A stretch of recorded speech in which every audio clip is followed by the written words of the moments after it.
நண்பர்களே, நேத்தைக்கு நாட்டுல முதல் கட்டத்தோட வாக்களிப்பு நடைபெற்றது.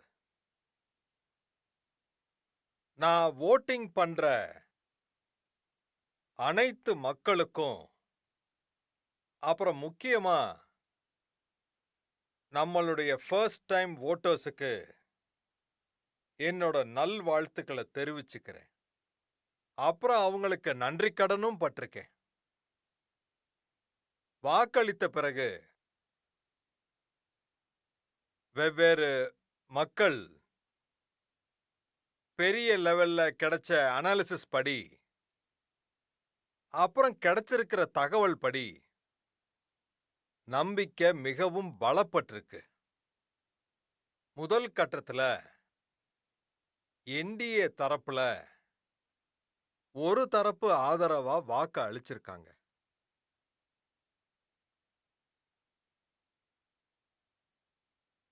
ஆனா நான் நாட்டு மக்கள் கிட்ட வேண்டி கேட்டுக்கிறேன். என்டிஏவோட வெற்றிய நீங்க நிச்சயம் பண்ணிக்கிட்டு இருக்கீங்க. நான் தலை குனிஞ்சு உங்களுக்கு என்னுடைய நன்றியை தெரிவிச்சுக்கிறேன். ஆனா எந்த மக்கள் வாக்கு அளிக்காம இருக்காங்களோ முதல் கட்டத்துல, ஜனநாயகத்துக்கு ஒரு மிகப்பெரிய பலம் இருக்கு, சக்தியும் இருக்கு. நீங்க யாருக்கு வாக்களிச்சாலும் சரி, ஆனா கண்டிப்பா ஓட்டு போடுங்க. நம்ம வாக்களிக்கிறதுல என்னைக்கும் பின்வாங்க கூடாது. அப்புறம் இந்த விஷயம் உண்மைதான். வெப்பம் ரொம்ப அதிகமா தான் இருக்கு. பிரச்சனைகளும் இருக்கு, கல்யாணங்களும் இருக்கு. சில இடங்கள்ல விவசாயிகள் வேலையில இருக்கிறாங்க. இருந்தாலும் நம்மளுடைய நாட்டின் வீரர்களை பார்க்கும்போது, எந்த பருவ காலமா இருந்தாலும் எல்லையில எவ்வளவு குளிர்ந்தாலும், எவ்வளவு பனி பொழிஞ்சாலும், எவ்வளோ வெப்பமா இருந்தாலும் அவங்க தாங்கி நிக்கிறாங்க. எதுக்கு? நாட்டுக்காக. நான் ஒத்துக்கிறேன்.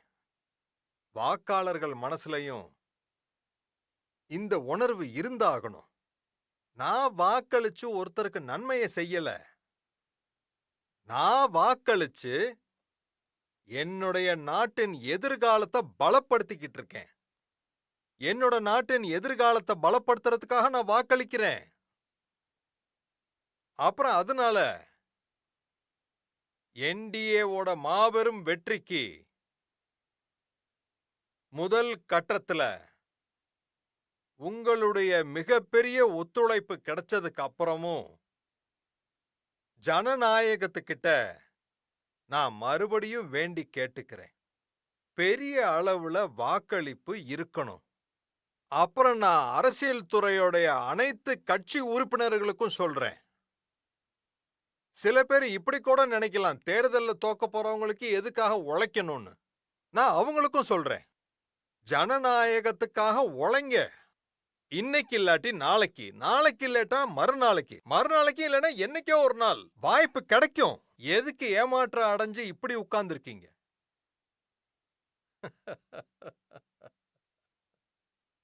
அப்புறம்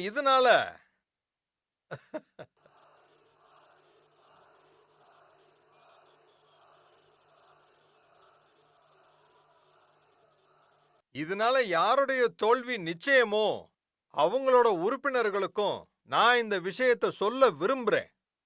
நீங்க வாக்காளர்களுக்கு கண்டிப்பா வாக்களிக்கணும்னு ஊக்குவிங்க.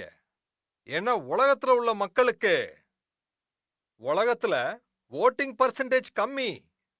இந்தியாவுல ஓட்டிங் பர்சன்டேஜ் எந்த அளவுக்கு அதிகமா இருக்குன்னா அது உலகத்துல ஒரு தாக்கத்தை ஏற்படுத்தும். இந்தியா ஜனநாயக சக்திக்கு ஒரு வலிமையான உதாரணமா இருக்கும்.